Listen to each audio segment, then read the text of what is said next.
Oi, gente, bom dia! Hoje é terça-feira, dia 21 de janeiro. Está começando, nesse momento, o nosso programa Agora Goiás, ao vivo para você, aqui na TV Assembleia Legislativa, no canal 3.2. A gente começa já mostrando para você as imagens de Goiânia nesta manhã de terça-feira.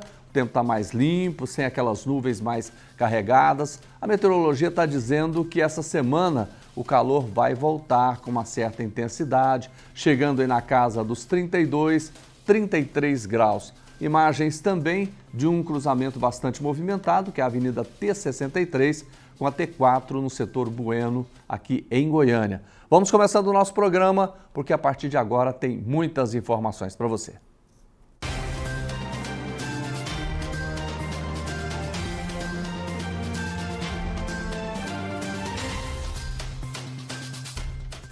Segunda-feira bastante movimentada no Legislativo Goiano. Decretos municipais de calamidade pública e a LOA 2025 foram os principais destaques das comissões. Você vai conferir mais detalhes agora na reportagem da Patrícia Lee.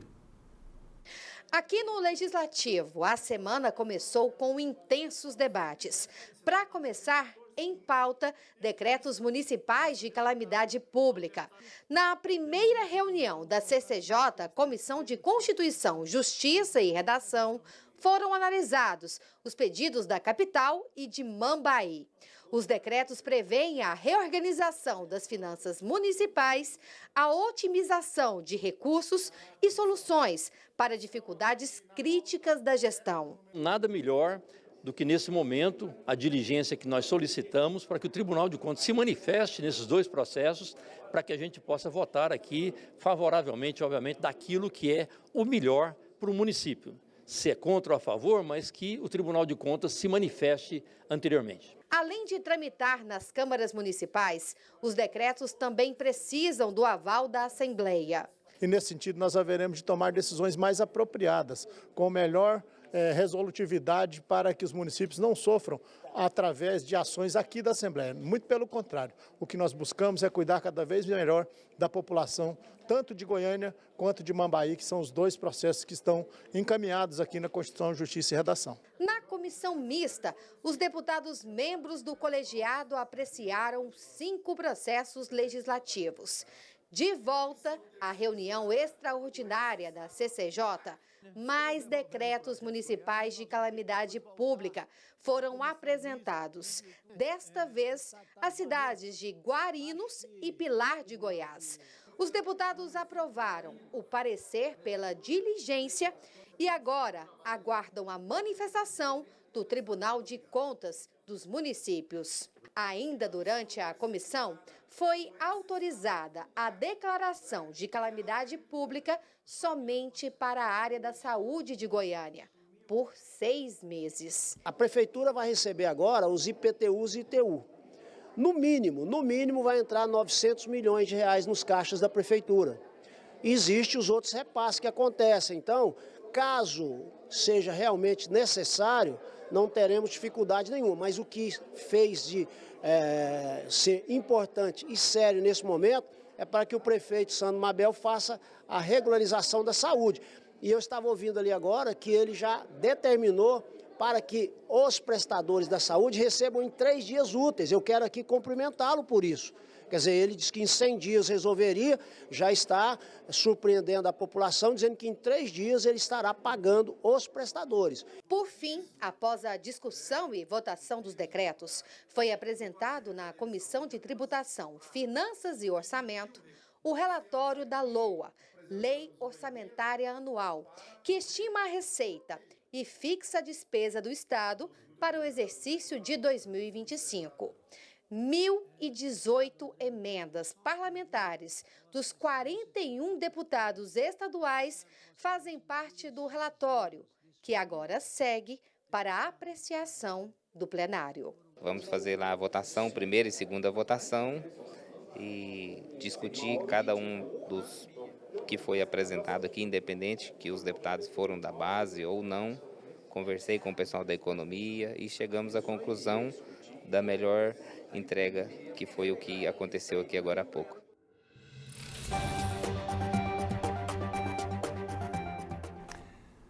Bom, gente, nós estamos recebendo aqui o médico e psiquiatra, Dr. Tiago Henrique. Tudo bem, doutor? Seja bem-vindo. Muito obrigado pelo convite, meu amigo.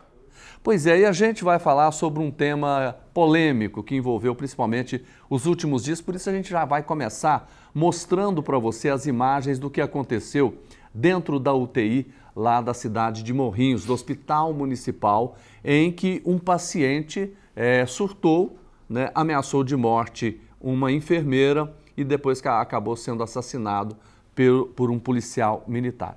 Vamos ver então as imagens que a gente tem desse fato. Doutor, vamos avaliar aquela imagem ali do ponto de vista médico. Não vamos entrar na questão da ação policial, porque isso a polícia vai investigar.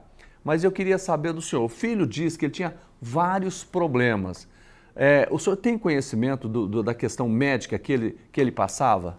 Jordeval, eu também tive acesso ao depoimento do filho, ao acesso aí nas redes sociais, e eu vi, ele passava aí por uma série de problemas, né? Ele tinha um problema renal, tanto é que ele era dialítico, parece que um problema também relacionado a diabetes, então Sim. Era um paciente ali carregado de algumas comorbidades, aliás, algumas morbidades de saúde, né? Então sim, um paciente delicado, até mesmo por conta da idade. Agora, nesse caso, esses problemas provocam esse surto psicótico, que foi o que aconteceu com ele? Provocam. Tanto os problemas separados, tá? A diabetes, numa determinada situação, pode provocar, o problema renal também pode provocar, quanto a somatória de fatores, né? Ele estava numa UTI, um ambiente extremamente estressante, a gente sabe que hoje o estresse intenso também pode provocar um surto. Se eu não me engano, ele estava tratando uma infecção, então a própria infecção também pode provocar um surto, então perceba que tantos problemas isoladamente, quanto também a somatória deles. Agora, nesse caso, como é que se dá esse surto? Como é que fica o paciente numa situação como essa? Perfeito, Jordeval. Então, a primeira coisa, a gente entendeu de fato o que é um surto psicótico. Sim. Definição de surto. O surto, ele é um transtorno mental grave, tá? Em que a gente tem aí, pelo menos, tá? Um dos 4 sintomas a seguir. Sintoma 1, delírio. O que é o delírio? Delírio é a ideia fantasiosa que não condiz com a realidade. Então, é uma narrativa que o paciente cria na cabeça dele que não condiz com a realidade presente. Ele pode sentir que está sendo ameaçado. Exato. Aí é um tipo de delírio, o delírio persecutório. O Jordeval está querendo me assaltar, ou então o governo dos Estados Unidos está querendo me raptar. Percebe? É um tipo de delírio, não condiz Sim. com a realidade. Muito comum esse tipo de delírio persecutório em quem? Nos esquizofrênicos. Tá? Lembra lá do Tarso, da novela Caminho das Índias? Sim. Quem é mais antigo vai lembrar. O Tarso sempre tinha essa questão de que alguém queria raptá-lo. Então, delírio é um dos sintomas do surto psicótico. Correto. O segundo sintoma são as alucinações. O que é alucinação? Alucinação é um transtorno que a gente tem um distúrbio da sensopercepção. Os 5 sentidos que nós temos, nós começamos a ter estímulos, tá? Um distúrbio dessa percepção que também não condiz com a realidade. Eu começo a ver coisas onde não existe, eu começo a escutar vozes, muito comum em quem também? Esquizofrênicos, toda hora escutando voz. Ah, tem uma voz mandando eu me matar, tem uma voz mandando eu atacar o Jordeval, entendeu? Então, perceba que eu já falei de 2 sintomas. 1, as alucinações e 2, os delírios. Terceiro sintoma, distúrbio ou alteração do pensamento, um pensamento incoerente. A pessoa começa a falar coisa com coisa, a história dele não tem uma coesão. Então, o próprio pensamento dele também está alterado. E o 4º sintoma, a alteração do comportamento. Seja uma agitação psicomotora, a pessoa fica mais agitada, como a gente vê no vídeo, ou o retardo psicomotor, ela fica mais quietinha. Então, esses 4 sintomas... Doutor, nesses casos aí que o senhor citou, a pessoa tem a noção do que é certo e do que é errado? Não. Não. A crítica dele é comprometida. Por quê? Porque muitas vezes ele age ali, ele está numa situação de surto, então ele tem uma quebra da realidade. É como se ele não vivesse mais aqui, entendeu? A vivência dele não é mais na realidade no qual nós vivemos. Então a crítica dele e a noção do que pode e não pode ser feito está totalmente quebrada. Porque o que a gente percebe é que foi um fato que demorou, teve uma duração, os policiais tentaram negociar, houve também a conversa por parte da unidade lá do Hospital de Morrinhos, mas não adiantou. Não adiantou por quê? Porque no que eu falei, um dos sintomas é o delírio. O que é o delírio? Novamente, é uma história que não condiz com a realidade. Uma característica fundamental do delírio é que ela não é passível de argumentação. Você não consegue argumentar, falar, não, Jorival, não é desse jeito, você tá imaginando coisa, não, ele não vai acreditar, não é passível de argumentação. Por isso que muitas vezes a tentativa de negociar, ela dá errada. Agora, nesse caso, por exemplo, ele seria capaz de cometer um ato bem mais, uma tragédia matando essa pessoa? Vamos lá, agora olha só o que eu vou falar. Não estou falando que ele iria cometer, sim, tá? Mas que sim, nós seria estamos capaz. olhando sintomas da doença. Sim, sim. Um paciente que está em surto psicótico, ele pode com certeza provocar algum ato criminoso, tá? E muitas vezes ele se arrepende quando ele sai do surto. Por quê? Porque ele estava fora de si. Eu já vi casos de filho matar a mãe. Exato, a gente viu, e o contrário. Muitas vezes a mãe mata o filho. Muitas vezes aí no período pós-parto. Tá? Grávidas que têm algum problema de saúde mental ali, ela entra no surto psicótico e depois não lembra de nada. Numa situação, vamos trabalhar uma hipótese, né? O senhor como médico, né? Uma situação parecida com essa, qual que é o melhor caminho? O melhor caminho é sempre na prevenção. Prevenção, só que existem alguns casos de um paciente que nunca entrou em surto psicótico, acredito que seja o caso do paciente em questão, tá? Acho que o próprio filho dele disse que ele nunca... era uma pessoa alegre, exato, não tinha esse problema. Existem sim casos de paciente que nunca entrou em surto e do nada tem o primeiro surto psicótico. Então, nesse caso, é difícil a gente prever, tá? Mas o principal é a prevenção, sobretudo nos pacientes que já têm histórico. Tá certo. Prevenção que o senhor fala, tratamento médico com medicamento. Exato, exato. Nós temos hoje uma classe de medicamentos que se chama antipsicóticos. Antipsicóticos, tá? Em alguns casos, muito bem utilizados. Resolve, tá? Então vamos lá. Essa é a prevenção. Essa é a prevenção. Sim. Só que é o seguinte, num caso como esse, tá? Num caso como esse, nós temos aí alguns tipos de, numa situação emergencial, contenção física, tá? Então o paciente está mais agitado, está mais agressivo, contenção física é literalmente amarrar, da técnica correta, sem machucar, tá? Hoje existe técnica médica para amarrar um paciente. Nós chamamos de contenção física, seguido de contenção química. Contenção química é basicamente o uso medicamentoso para tirar ele do surto. E muitas vezes a gente acaba levando o paciente para uma situação de sonolência. Então, fazer o paciente dormir mesmo. Porque é uma situação, esse repercutiu muito, né? Porque o final foi trágico, né? Sim. O policial reagiu e acabou atirando nessa pessoa e ele não conseguiu sobreviver. O filho, claro, reclamou muito, dizendo que havia possibilidade de tratar, porque o pai dele era uma pessoa tranquila, nunca tinha tido isso, era uma pessoa alegre, né? Até ele colocou tudo isso aí. Quer dizer, nesse caso, o papel da família é importante nesse aspecto? A família teria que ser comunicada, ou sei lá, o antes, alguma coisa... Jorival, é o seguinte, eu não estava na cena lá, né? Sim. Não estava na cena, eu não consigo afirmar o que foi feito ou o que não foi feito de errado. Só que para um paciente que ele entrou em surto a primeira vez, eu imagino que numa situação de extrema tensão, a gente não tem muito esse tempo de comunicar, falar, seu familiar entrou em surto ou vai entrar em surto, até porque foi a primeira vez, e vem de uma vez. Sim. Entendeu? Como é que a família percebe, né, que alguém pode estar com um problema como esse que precisa ser tratado, principalmente na prevenção? Aí é o seguinte, Jorival, a gente precisa entender as causas do surto psicótico. O surto psicótico, ele não é um diagnóstico, ele não é uma doença, ele é um sintoma. Inclusive, ele é um sintoma comum a vários tipos de transtornos. Assim como a febre, por exemplo, é comum na infecção de garganta, na infecção de urina, entendeu? Então, o surto psicótico ele é um sintoma comum às várias doenças. Existem alguns transtornos mentais que o paciente já tem diagnosticado que pode levar a um surto psicótico. Por exemplo, aí dois fáceis, esquizofrenia e bipolaridade. Então, esses pacientes já é um paciente que precisa ser acompanhado de perto. Só que existem outras causas de surto psicótico que vêm, entre aspas, ao acaso, vêm do nada. Por exemplo, num paciente, se o senhor estivesse numa UTI, não estou falando desse caso, mas a pessoa que tivesse um problema renal realmente grave, tivesse diabetes, e com possibilidade, por exemplo, de hipoglicemia, o que poderia ser feito já imaginando? Falar, olha, vamos fazer isso para evitar um surto. Certo. Não falando desse caso em específico, a gente poderia, por exemplo, deixar um antipsicótico de horário e a critério médico. É como se fosse eu deixasse esse remédio para tirar do surto já meio que prescrito, quando o paciente começasse a alterar, entendeu? Mas é igual eu disse, às vezes o paciente ele entra no surto de uma vez, entendeu? E aí do nada ele começa a ameaçar alguém e aí quando a gente for ver, já está numa situação gravíssima e muito delicada.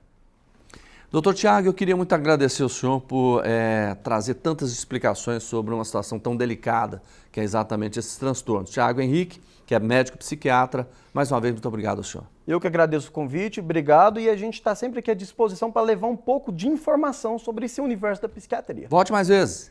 Só fazer o convite. Grande abraço. Vamos continuando com outras reportagens. Em Goiânia, as aulas na rede municipal voltaram e o prefeito Sandro Mabel deu início ao ano letivo e entregou kits de material escolar. E é isso que você vai acompanhar agora na nossa reportagem. Das 7 horas da manhã, quando o prefeito Sandro Mabel deu início ao ano letivo na rede municipal de ensino, na Escola Municipal de Tempo Integral Professora Louzinha, que fica no Residencial Maracá, região norte da capital. Ele estava acompanhado da secretária municipal de Educação, Gisele Pereira Campos. A unidade passou por uma ampla reforma. Todo o início de ano letivo é um momento de muita expectativa para todos nós da educação. Então a gente começa uns dias antes a preparar a escola, deixar bem bonita, né, acolhedora, para a gente receber as crianças e toda a comunidade educacional. Na ocasião, a nova secretária de Educação falou sobre o planejamento para reduzir o déficit de vagas na rede. Nós temos 2.500 vagas ainda ociosas, mas temos crianças na fila de espera querendo vaga. Mas o que acontece? Normalmente, aonde a mãe se inscreveu, não está a vaga que ela quer. Então, nós estamos mapeando por região, né, instituições mais próximas e oferecendo para essas famílias. Quando eu fizer isso, eu vou ter ainda 2.000 crianças na fila de espera. Aí eu vou a fazer o convênio, que já está prontinho para assinar, a prefeitura já vai fazer o convênio e nós vamos colocar essas 2.500 crianças. Ao todo, 381 unidades escolares entre escolas, CMEIs, SEIs e SEMAIs abriram as portas para receber cerca de 108 mil crianças e estudantes. Ainda na escola Professora Louzinha, o prefeito entregou de forma simbólica 35 mil kits de material escolar, uma parceria com o governo do estado. Um kit especial com canetinha hidrocor, caderno de pintura, tinta guache, pincel, apontador, lápis, um kit completo. Não tem menino que vai ficar sem material escolar. Acompanhado do secretário de Engenharia de Trânsito, Tarcísio Abreu, mais cedo o prefeito Sandro Mabel participou da abertura da campanha Volta às Aulas, Educação para um Trânsito Mais Seguro nas Escolas. Iniciamos em todas as escolas hoje essa campanha que é da nossa Secretaria de Trânsito, que é Tem que Parar, que é para sinalizar aos pais, todos que passam aqui pelas ruas, que essa faixa precisa ser obedecida, porque nós temos criança e é uma campanha que nós vamos começar em toda a Goiânia, que é obedecer a faixa de segurança.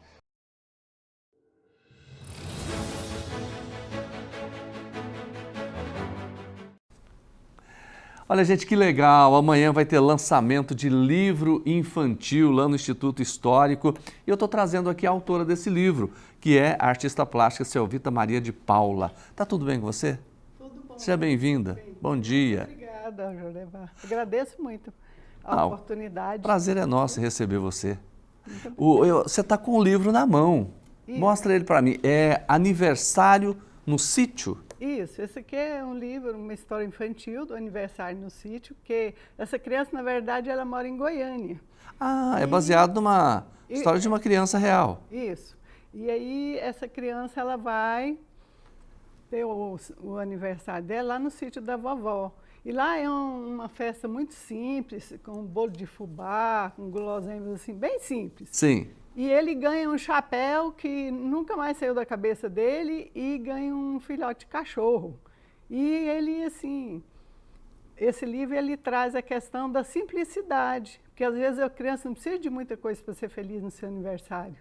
Ele só precisa, né, de um espaço adequado, um contato com a natureza. A criança hoje ela precisa muito desse contato com a terra. Que não tem hoje, né, Selvita? Hoje é o celular, é o computador, né?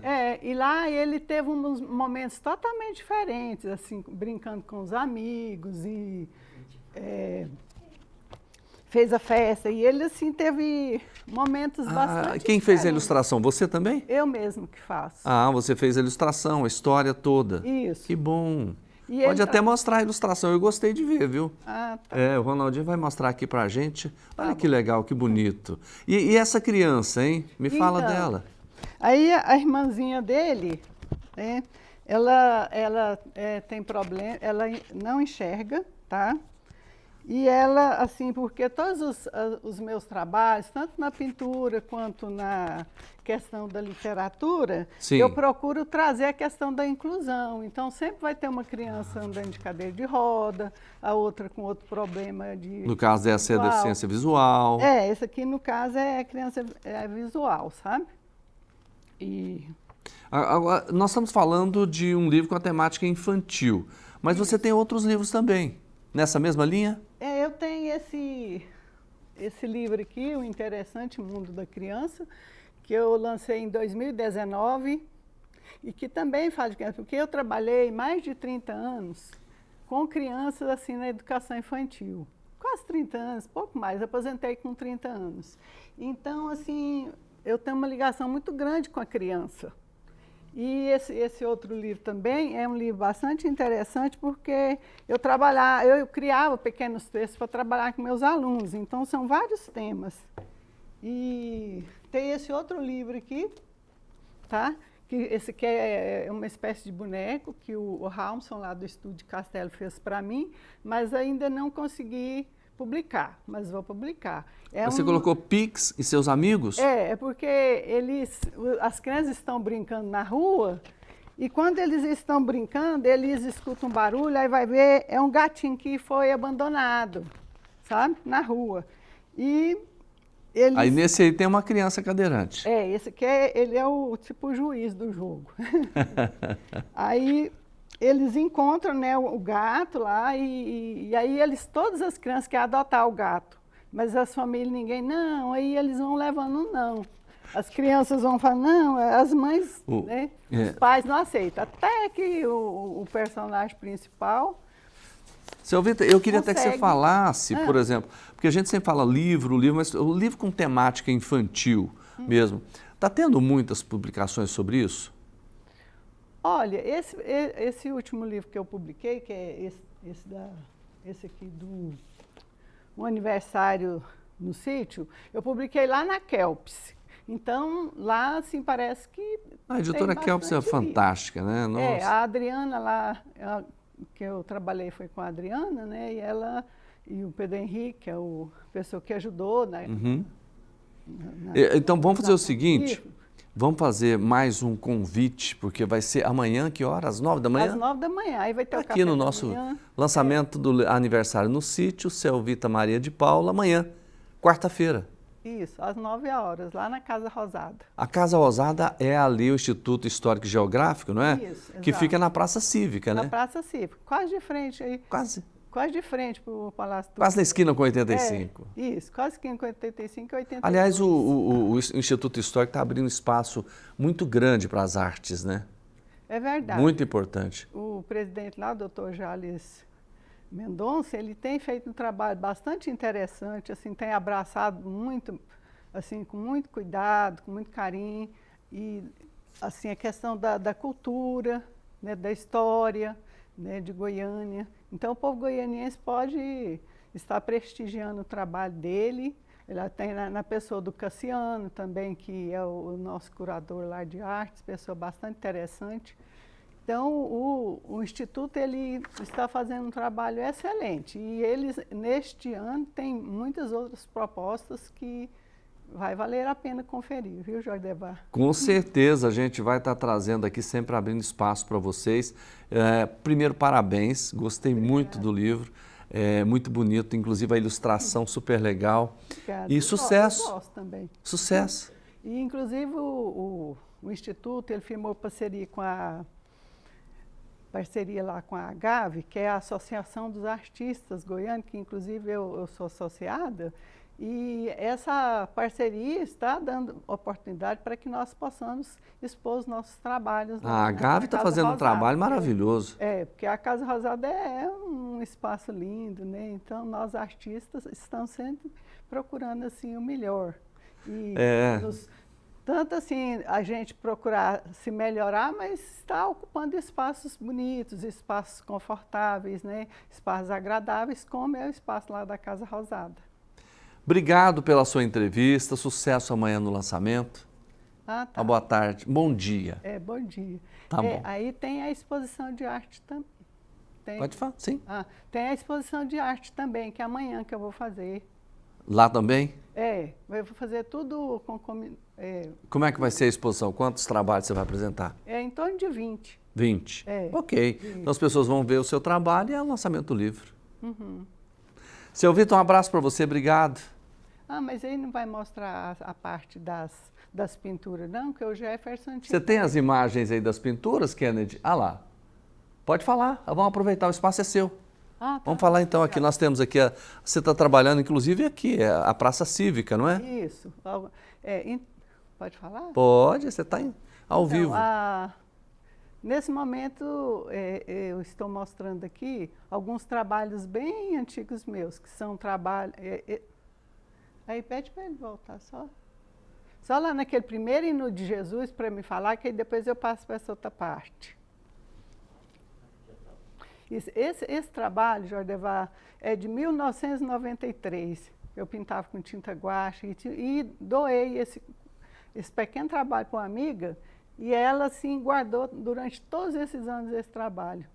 Então, assim, para mim é muito importante olhar para esse trabalho e ver a minha história, que é uma história bastante antiga no mundo das artes. Que bom. A próxima, então, que você falou é da Praça Cívica, não é? Do Monumento às Três Raças. Então, esse é o Monumento às Três Raças e eu pintei nesse momento atual, estou trabalhando os monumentos, mas não os monumentos, assim, solitários lá nas praças, nos lugares, mas os monumentos, assim, humanizados, com várias pessoas, circulando. A gente vê famílias, né? As famílias, as crianças inclusas, né, que são as cadeirantes, as crianças andando de bicicleta e juntamente com os animais, que são os pássaros, sempre tem algum cachorro por ali. E essa aqui também é ali, bem na Avenida Goiás. Da Praça Cívica também, o Coreto, né? Isso. E, assim, tentando trazer as famílias para o Coreto, porque é muito importante ter as crianças daquele espaço e os próprios adultos terem um espaço agradável para eles estarem circulando. Esse trabalho é um trabalho de 2002, que conta um pouco também da minha história. Essa é uma pintura óleo sobre tela que eu gosto muito. Foi um momento assim, bastante interessante da minha história artística. Que legal. E aqui o Oscar Niemeyer. Isso, aí o Oscar Niemeyer, inclusive os outros monumentos, eu joguei aí a cor do Oscar Niemeyer, né, porque eu achei muito bonito e porque, na verdade, a pirâmide é um monumento aos direitos humanos. Tá? E aí eu peguei um pouquinho da ideia dele e aí eu coloquei a inclusão das famílias. Pode voltar só um pouco. Agora esse aqui também é uma homenagem lá daquela obra do Ciron Franco, né? Do Ciron Franco, isso. E esse do Bosque dos Buritis, e esse outro é o Oscar de novo. Porque o Oscar, então eu coloquei assim, todo mundo indo para o Oscar Niemeyer, porque, por exemplo, esse ano foi muito bonito o Natal, Goiânia ficou assim, muito falado no Brasil todo por causa do trabalho do Oscar Niemeyer, né? Então ele é uma pessoa maravilhosa, Oscar Niemeyer. Deixou um legado grande para nós. Esse aí é sobre o César 137, que eu coloquei as 4 pessoas, né, que passaram para o plano espiritual primeiro, que foi a Lady das Neves e mais uma mulher e mais 2 homens, e eu coloquei eles, tipo assim, sendo recebidos por Jesus, do outro lado da vida. Parabéns pelo trabalho e obrigado pela sua entrevista. Um grande abraço para você. Muito obrigada, tá, Jordevar? Volte mais vezes. Estar aqui com você. Prazer é nosso. E queria ressaltar também que a Gavi, na presidência do Pedro Galvão, também está dando um abraço na cultura goiana. Um abraço para o Pedro Galvão, gosto muito dele. Vamos continuar agora com outras reportagens. Você gosta de Fusca? Se você gosta, preste atenção. A 7ª edição do Encontro de Carros Antigos aconteceu nesse final de semana aqui na capital. Quem passou pelo shopping Passeio das Águas pôde ver de perto verdadeiras relíquias. Reportagem de Túlio Isaac Filho. Olha, 7ª edição de Encontro dos Carros Antigos que aconteceu nesse domingo aqui no Passeio das Águas. Meu amigo, é cada máquina e cada história que você realmente não acredita. São modelos que realmente preço não tem, mas eles têm um valor para o dono que dinheiro no mundo nenhum compra. Nós temos um modelo Cobra aqui que realmente é maravilhoso e carros realmente antigos. Olha, você que está de casa já me conhece, eu sempre faço segurança pública com o meu querido Josimar Moreira, que está aqui comigo, e a gente não poderia deixar de mostrar duas relíquias. Olha essa viatura da PM de 1967. Meu amigo, olha que coisa magnífica. Rádio Patrulha 190, Polícia Militar do Estado de Goiás. Olha aqui, Josi. Olha isso aqui. Olha que maravilha. Nós temos também uma da PRF no mesmo ano.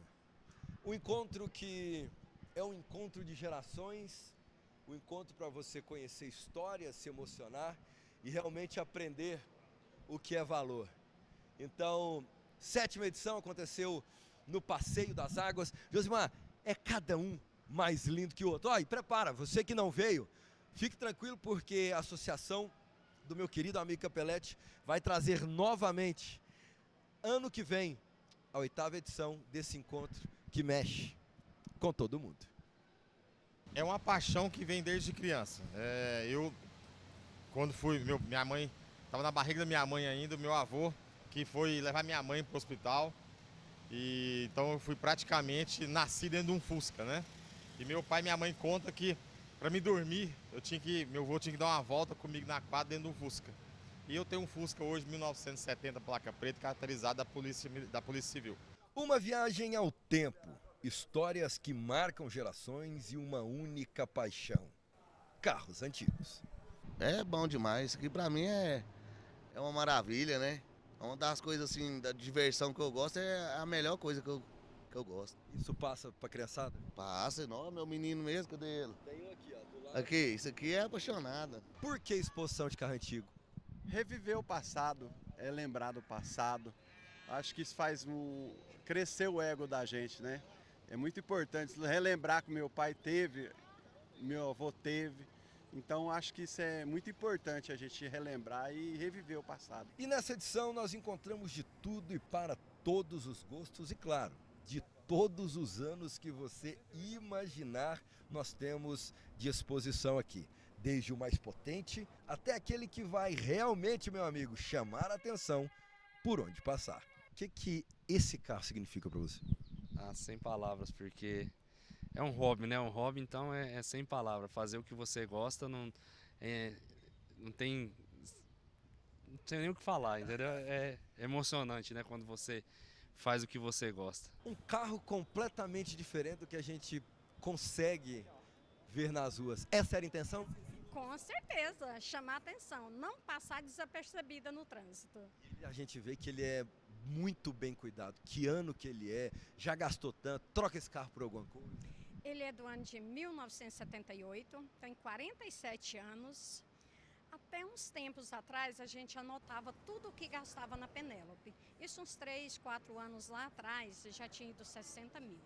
Esse dinheiro não é da noite para o dia. Todos os dias a gente nunca está feliz. Todos os dias a gente quer colocar algo ali para deixar ele mais bonito. Eu tô até com medo de encostar, meu irmão. Que carro é esse aqui? É um Ford 1929. É o famoso Ford A. Um dos segundos modelos que a Ford lançou.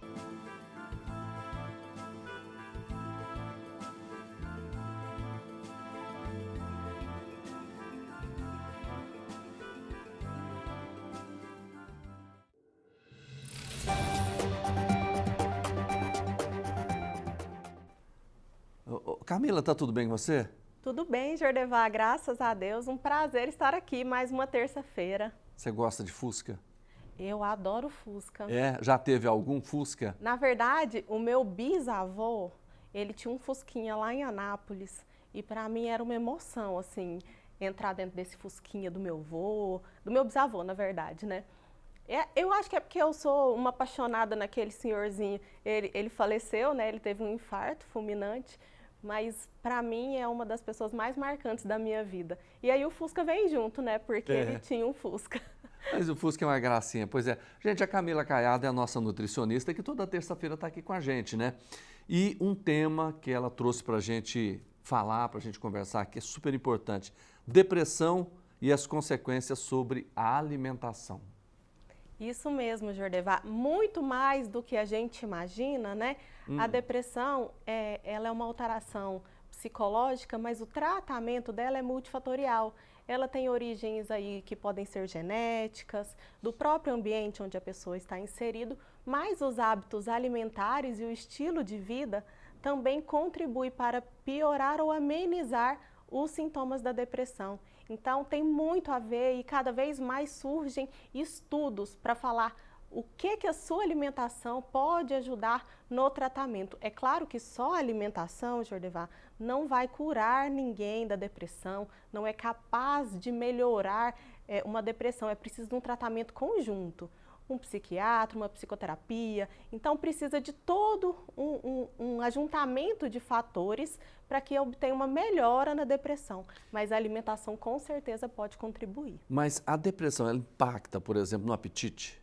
Ela impacta no apetite de duas formas. Muita gente perde a fome e outras pessoas têm episódios de compulsão alimentar. Estão sempre procurando conforto na alimentação, as famosas comfort foods. E aí, geralmente, essas comidas de conforto, elas têm muito açúcar, gordura saturada.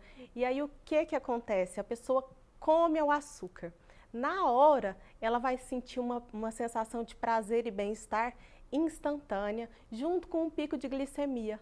Depois de um tempo, essa glicemia ela vai cair de uma vez, dando como se fosse um efeito rebote. A longo prazo, essa alimentação, além de ser uma alimentação inflamatória, ela pode sim piorar os sintomas depressivos. Ou a pessoa, por exemplo, ela se sentiu bem, né? Ela fala assim, eu vou comer de novo para ver se eu volto a sentir bem. Isso pode ir acontecendo e aumentando o volume da alimentação? Pode sim, Jordevar. E a pessoa, às vezes, não percebe que ela está com esse comportamento.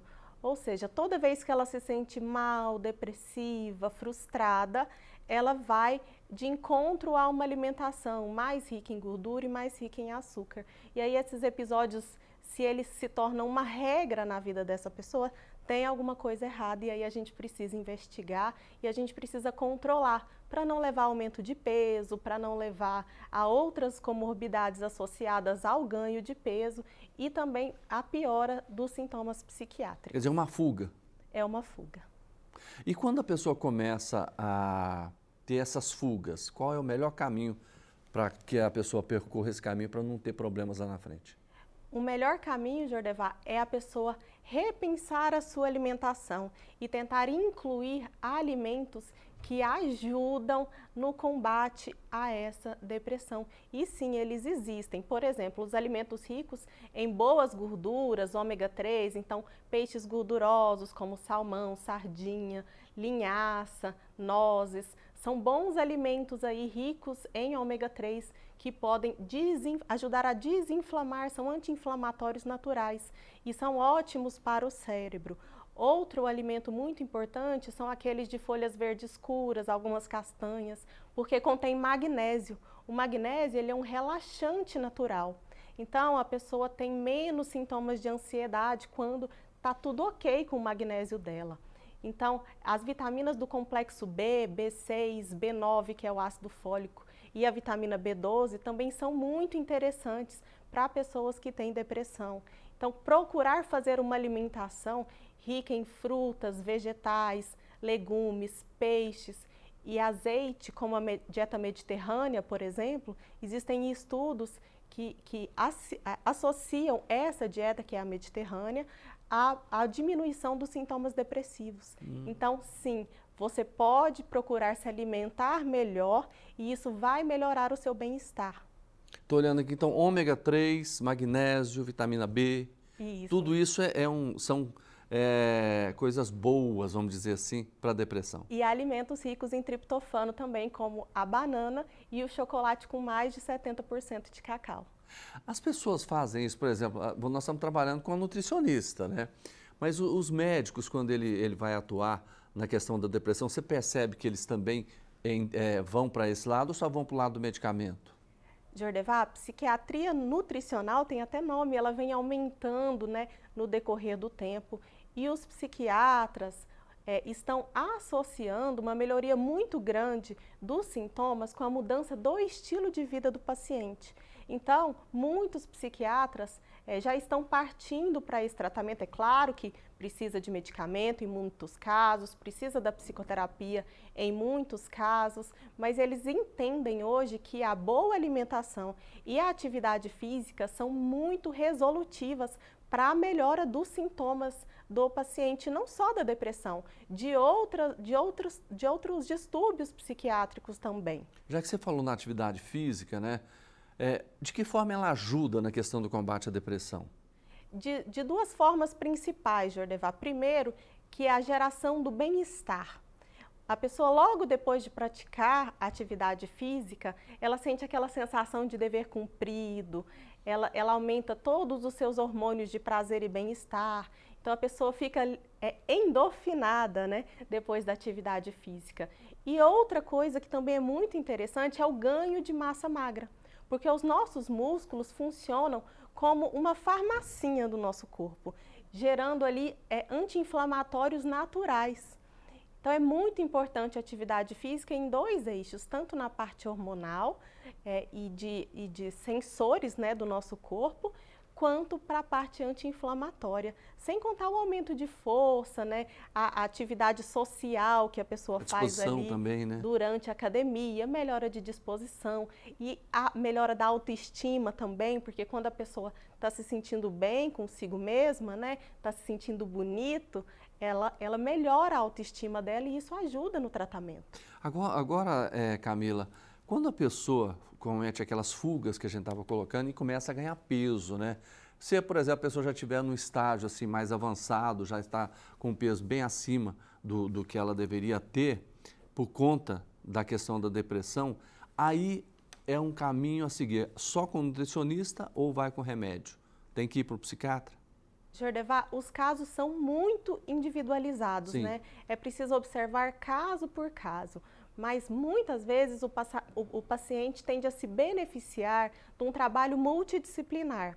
Então, o que acontece? O psiquiatra, junto com o endocrinologista, junto com o nutricionista, junto com o psicólogo, vão todos juntos trabalhando em prol da melhoria da saúde dessa pessoa como um todo.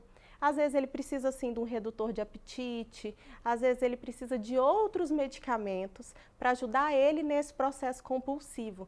E a nutrição entra nesse processo junto com esses outros profissionais, fazendo com que o paciente não perca massa magra durante esse processo de emagrecimento, que ele tenha bons nutrientes, que ele faça uma suplementação, que não esteja faltando nada no organismo dele. Então, exames para ver a quantidade de magnésio no sangue, de vitamina B12, de vitamina D, são muito importantes para a gente tratar esse paciente como um todo.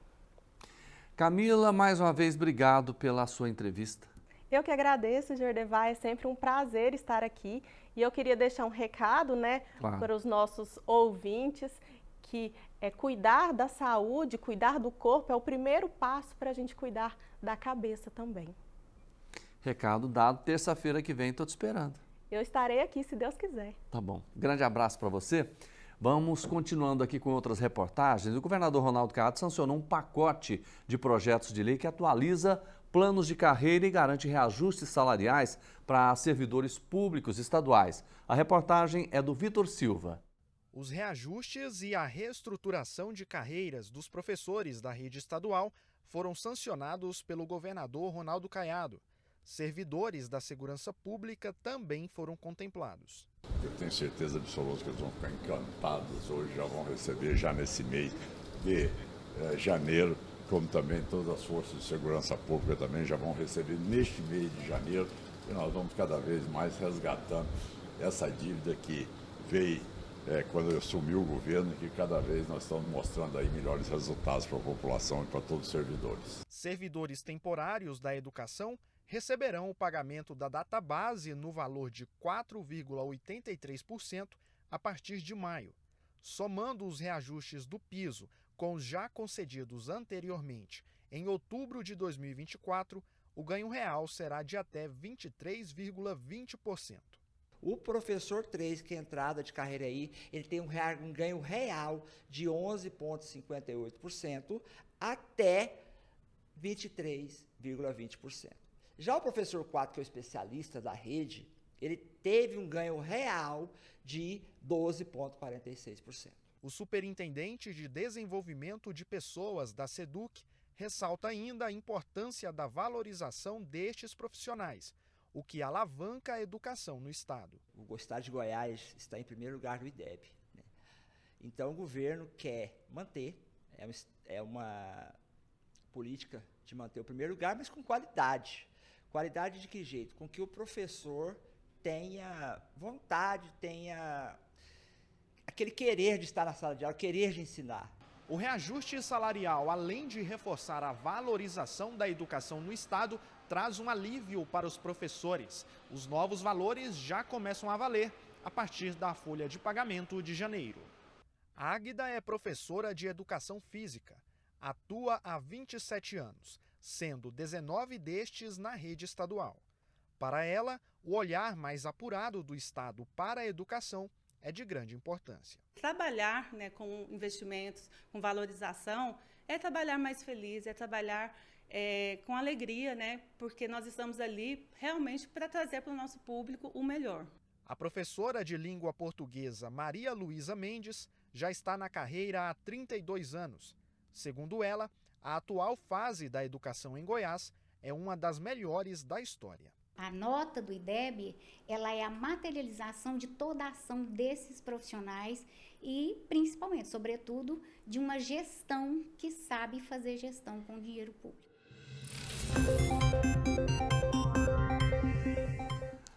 Gente, agora nós vamos conversar com a Vanessa Araújo. Ela é especialista em posicionamento nas redes sociais. Tão importante hoje em dia, né? Vanessa, está tudo bem com você? Seja bem-vinda. Bom dia novamente, bom dia a todos. Eu acho que pronta a gente está aqui, né? Sempre, né? Mas eu acredito que as redes sociais, o Jordevai, ela tem trazido tantos pontos negativos e também tantos pontos positivos e que acaba afetando de forma geral, inclusive o tema que o Dr. Tiago trabalhou um pouquinho antes, né? O tanto que as informações... Naquele caso, vamos avaliar, o que teve de negativo ali? O jeito que as informações foi passada nas redes sociais. Por exemplo... Só um minutinho. Kennedy, por favor, se puder colocar aquela imagem daquele caso lá de Morrinhos, que a gente estava mostrando aqui, de que uma pessoa teve... O que aconteceu ali? Exposição exagerada? Exposição exagerada da imagem, o que incita, inclusive, à própria violência. E um outro detalhe, assim que eu lanço a imagem, não significa que eu lancei a informação conforme aconteceu. Então, por exemplo, na hora que foi lançada, é só um cara que possivelmente ali, na hora que você lança a imagem, ela não tem distúrbio, não tem nada, é só um homem atacando uma mulher. Entende? Então, a forma que você passa a imagem sem dar todas as informações dela, principalmente nesse momento que a gente vive em redes sociais, que dissemina muito rápido, foi para a rede social, disseminou. Sim. Então, o filho até falou que ele ficou sabendo pelas redes sociais e não foi informado pelo hospital. Exatamente. A gente não está falando de 1000 pessoas, a gente está falando de 10 mil pessoas, a gente está falando de bilhões de pessoas no mundo inteiro que têm acesso às redes sociais e que têm acesso a essa imagem como exemplo. E a coisa é muito louca, às vezes a imagem viraliza. Outro dia eu postei uma imagem, ela viralizou e outro dia eu estava olhando, estava no Irã. É dessa forma. Tinha gente visualizando no Irã, muita gente, não era pouca. Exato. Só que aí a gente tem, e além de estar lá, e às vezes pessoas que estão lá vão ver situações que não é própria para a região, tanto que tem vídeos que são bloqueados, que não passa, músicas que são bloqueadas, mas o pior disso, assim, que remete muito, é a inverdade nas imagens dos fatos. Porque a gente pega cortes, né? Então eu pego um pequeno corte de imagens de horas e aquele corte, ele vai definir a veracidade de algo que foi discutido. E nem sempre é a veracidade, nem a verdade, Exatamente. né? Inclusive, você trouxe aqui alguns vídeos, eu queria que vamos mostrar o primeiro, que é do Grelo, desabafando sobre os comentários das redes sociais, em especial aqueles que apontam a mulher dele como feia, é isso? Exatamente. É esse aí? Esse mesmo. Tem áudio esse vídeo? Tem o áudio. Sempre disse a minha esposa, mesmo um monte de gente vai lá e comenta assim, nossa, achei que a mulher do Grelo, por ser o Grelo, ia ser muito mais bonita. Nossa, como você é gorda. Nossa, logo, logo ele vai te abandonar e pegar outra. Sabe um povo vazio, mano. Então isso daí nunca me afetou. E eu acho que ninguém pode se moldar baseado nisso daí, no que lê, no que o povo fala. Porque o povo fala aquilo que ele tá cheio, mano. E todo mundo tem o direito de não gostar de mim. Eu também não gosto de 1 milhão de música, mano. Tá tudo certo. Então eu acho que pra mim foi sempre procurei só em trabalhar, fazer mais. E eu acredito muito, acima de tudo, na vontade de Deus, mano. Porque se é uma parada que nós nunca esforçou e aconteceu, é a vontade de Deus. Não tem como correr disso. E se for a vontade de Deus da gente continuar, a gente vai continuar acertando. Se não, tá tudo certo também. A gente acha que tem coisa pra fazer, ele vai direcionando a gente na vida. Não é algo assim que eu me impressiono, que eu fico mal, que eu me cobro, assim, a ponto de estragar minha vida pessoal. Jamais por isso. Faço meus projetos totalmente livre lá, tanto é que tem música agora lá que todo... Esse eu quero que você comente esse fato. Então, o que acontece? Os padrões, ele vem alterando na sociedade já, né, desde o início que a gente se entende da humanidade. Só que o padrão que ele é colocado nas redes sociais é o quê? É uma mulher magra, e aí com todos os padrões de beleza, né? E silicone, e épocas de grande silicone. Agora estamos entrando numa época que peito grande já não é mais bonita, e agora as mulheres estão voltando para as salas de cirurgia e diminuindo. Então, todo esse padrão constituído, e a gente tem grandes históricos aí, inclusive, de jogadores de futebol, de muitos artistas que estouraram e que uma das principais pessoas atingidas é justamente a cônjuge. Por quê? Porque aí ela está acima do peso. E aí aquela imagem que foi constituída e construída socialmente de mulher perfeita, ela não se encaixa nela. O que eu fico pensando assim, o que passa na cabeça de uma pessoa que olha para a mulher de uma pessoa e fala assim, não, mas ela não pode ser assim. O que será que passa na cabeça de uma pessoa dessa? E eu te digo mais, a maioria dos comentários e a maioria dos julgamentos são de mulheres. São de mulheres? São de mulheres, não são de homens. Pelo contrário, em sua maioria os comentários maldosos, inclusive aquele que a gente comentou da própria Virgínia, do umbigo dela, é de mulheres, não são de homens. Por quê? E é aí que está a grande rivalidade feminina, e é uma coisa que a gente precisa trabalhar, que mulher precisa apoiar mais mulher. A pessoa como um todo, como ser humano, precisa apoiar mais o outro. E no contrário do que a gente tem criado, é muito mais na rivalidade. E aí, e isso tem um desgaste, e aí a gente pega uma parte muito negativa, que inclusive gera-se surtos, gera suicídios, que é o quê? A deprimência, né, de você ser o perfeito para agradar o outro. Não, às vezes nas redes sociais as pessoas querem que você comente, que você exponha uma situação que é muito pessoal. Por exemplo, um vídeo que você separou para a gente, que é a esposa do Zé Vaqueiro, falando da perda do filho. Gente, olha só, perda do filho de 11 meses e de como as pessoas julgaram, porque ela não estava, entre aspas, né, externalizando o sofrimento nas redes sociais. Vamos ouvir. Eu me coloco muito nessa posição de mãe leoa, porque toda a situação que eu passei do Arthur, eu procurei segurar calada e procurei não falar isso para as pessoas.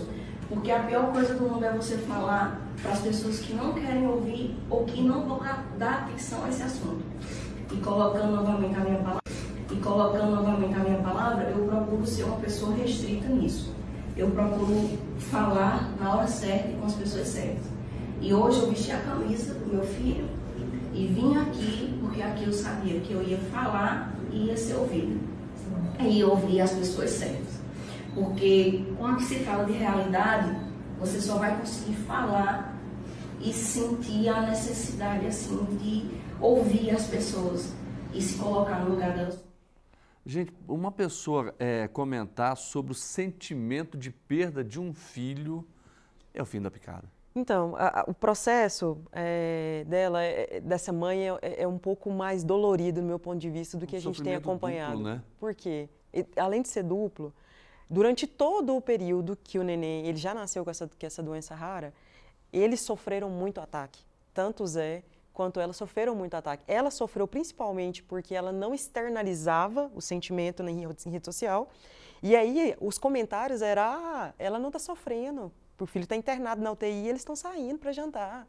Ela está curtindo com a família, o Zé está fazendo show. Entenda, o tanto que isso chega a dar um engasgo na garganta. Que o fato de você não postar que você está sofrendo, não significa que você não esteja sofrendo. O fato de muitas pessoas, inclusive grandes artistas de Hollywood, não têm redes sociais. E por que não tem redes sociais?